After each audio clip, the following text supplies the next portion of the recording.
বেশ কিছুদিন আগে স্যামসাং চায়নাতে তাদের একটা অসাধারণ মিড বাজেট রেঞ্জের ফোন রিলিজ করেছে, আর সেটা হচ্ছে স্যামসাং গ্যালাক্সি A60। এখন এটা কবে নাগাদ আমাদের ইন্ডিয়া বাংলাদেশে অ্যাভেলেবেল হবে, এর দাম কত হতে পারে, আর এইদিকে যখন আসবে ফোনটা তার কি স্পেসিফিকেশন হতে পারে, এই সমস্ত ডিটেলস নিয়ে আজকের ভিডিওতে আমি ডিসকাস করব। কিন্তু তার আগে আমি বলে দিই, গ্যালাক্সি A50 অসাধারণ একটা ফোন ছিল। তো গ্যালাক্সি A60 একবারে সম্পূর্ণভাবে তার যে একটা সাকসেসর হচ্ছেন তা কিন্তু আমি বলতে পারবো না। তার কারণ হচ্ছে তার যে ব্যাটারিটা সেটাকে ডিক্রিজ করা হয়েছে। তো এখন A60 কতটা জাস্টিফাইড বা গ্যালাক্সি A50 থেকে কতটা আলাদা, এইটাই আমি আজকে বলার চেষ্টা করব। তো সবার আগে বলবো লুক।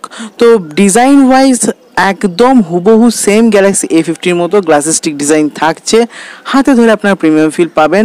আর ডেফিনেটলি স্যামসাংয়ের এখনকার যে ফোনগুলো আসছে A সিরিজে প্রত্যেকটা কিন্তু অসাধারণ লুক থাকছে। তো এই ফোনটা কিন্তু তার ব্যতিক্রম নয়। আর এখানে বলে রাখি, এই ফোনটাতে কিন্তু ফিঙ্গারপ্রিন্ট সেন্সার ব্যাক সাইডেই থাকছে, ইন ডিসপ্লে ফিঙ্গারপ্রিন্ট সেন্সার থাকছে না। গ্যালাক্সি A50-তে অনেকের প্রবলেম হচ্ছিল যে ইন ডিসপ্লে ফিঙ্গারপ্রিন্ট সেন্সার যেটা ইউজ করা হয়েছে সেটা একটু স্লো। তো এই ক্ষেত্রে কোম্পানি কিন্তু কোনো রকম চান্স নেয়নি আর পেছনের দিকেই দিয়ে দিয়েছে। যদি আমি এই ফোনটার ডিসপ্লের কথা বলি, তো ডেফিনেটলি এই ফোনটাতে থাকছে 6.3 ইঞ্চির full HD plus IPS LCD display, যার নচ থাকছে ইনফিনিটি ও নচ। অ্যাকচুয়াল ভাষায় এটা হচ্ছে একটা পাঞ্চোল ক্যামেরা, আর এখানে যে ডায়ামিটারটা রয়েছে সেটা হচ্ছে 4.69 mm ডায়ামিটার, যেটা কিন্তু খুব খুব খুব কম। তার মানে হচ্ছে স্ক্রিন টু বডি রেশিওর অনেক বেশি, প্রায় 91.88%-এর কাছাকাছি। তার মানে আপনারা মোস্ট অফ দ্য স্ক্রিন কিন্তু হাতে পেয়ে যাচ্ছেন ইউজ করার জন্য। আর পাঞ্চোলের ক্যামেরার মধ্যে যে সেন্সারটা থাকছে সেটা হচ্ছে 32 মেগাপিক্সেলের, যার মাধ্যমে আপনারা অসাধারণ থেকে অসাধারণ সেলফিস কিন্তু তুলতে পারবেন এবং বিভিন্ন ধরনের সোশ্যাল নেটওয়ার্কিং সাইটে কিন্তু আপলোড করতে পারবেন। এখানে বলে রাখি, সোশ্যাল নেটওয়ার্কিং সাইটে আমারও কিছু পেজ রয়েছে, তো আপনারা চাইলে কিন্তু ঘুরে আসতে পারেন, লিঙ্ক ডিসক্রিপশনে রয়েছে। আর এখানে যদি আমি কথা বলি রিয়ার ক্যামেরার কথা, তো রিয়ার ক্যামেরা থাকছে তিনটে। ফার্স্ট যে ক্যামেরাটা থাকছে সেটা হচ্ছে 32 মেগাপিক্সেল, যেটা হচ্ছে আপনার প্রাইমারি সেন্সর, যার অ্যাপারচার হচ্ছে f1.7।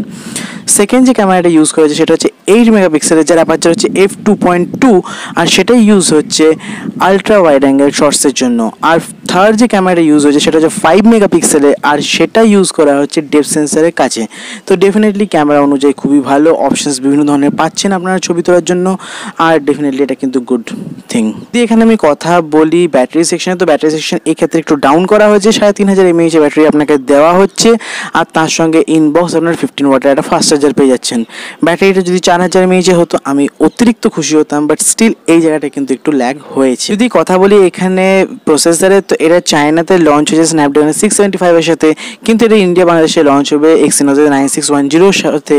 আর ডেফিনেটলি ওটা খুব একটা বাজে প্রসেসরও নয়, স্ন্যাপড্রাগন 660 আর স্ন্যাপড্রাগন 675-এর মধ্যবর্তী একটা চিপসেট।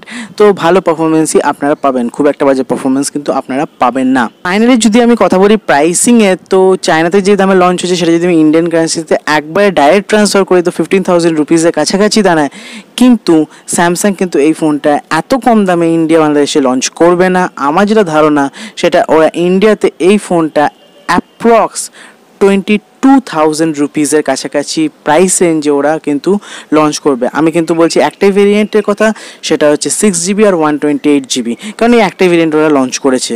আর যদি বাংলাদেশ প্রসপেক্টের কথা বলি, তো প্রায় 25 থেকে 27,000 টাকার মধ্যে কিন্তু এই ফোনটা আপনারা বাংলাদেশে দেখতে পেয়ে যাবেন।